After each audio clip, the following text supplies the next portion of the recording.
मुलाला भाजीपोळी खाण्याचा खूप कंटाळा आला होता, तर त्याला फक्त वरण भातच खायचं होतं. मग बघा मी त्यासाठी आता कुकर लावणार आहे. त्याच्यामध्ये बघा थोडी मी तुरीची डाळ, थोडी मसूरची डाळ आणि थोडी मुगाची डाळ घेतली. आणि आता एका भांड्यामध्ये तांदूळ घेतलेत. आता हे सगळं स्वच्छ धुवून घेऊ. हे बघा आता तांदूळ स्वच्छ धुतले, त्याच्यामध्ये मीठ टाकलं. ह्या सगळ्या डाळी स्वच्छ धुवून घेतल्या. आता त्यामध्ये हे टोमॅटो, कोथिंबीर, कांदा, हिरवी मिरची आणि लसूण हे टाकायचे. यामध्ये थोडा हिंग टाकला आहे. त्यानंतर हळद अजून थोडीशी टाकू.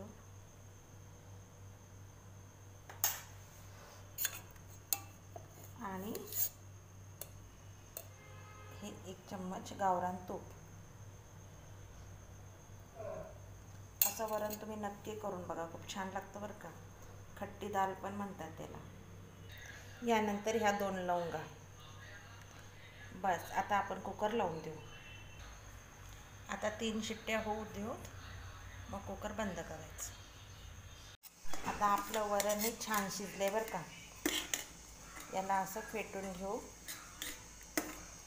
सगळं एकजीव करून घेऊ. यानंतर आता कढईमध्ये तेल गरम करायला ठेवलंय. त्यात थोडी मोहरी टाकली आहे. हे बघा आता मोहरी तडतडली. त्यानंतर थोडेसे जिरे,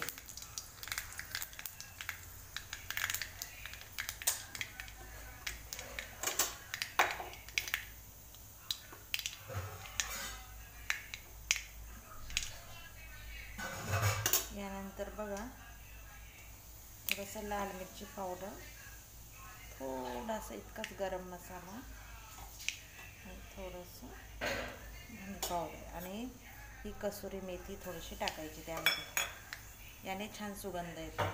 त्यानंतर हे फेटून घेतलेलं जे वरण आहे ना, हे आपण यामध्ये टाकून द्यायचं आहे. यामध्ये ते वरण टाकले, शिजलेली डाळ, त्यानंतर हवं तेवढं पाणी घातलं आहे.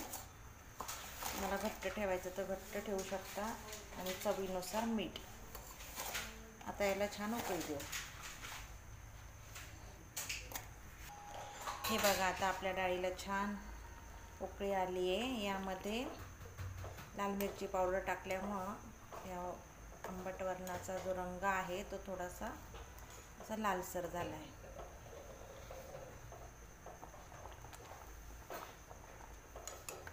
दोन्ही डाळी मिक्स केल्यामुळं ॲसिडिटीचा त्रास होत नाही.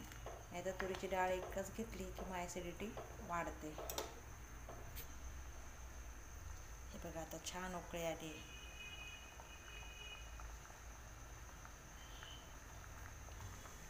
गरम गरम वाफाळलेला भात आणि त्यावर ही गरम गरम डाळ, खट्टी डाळ.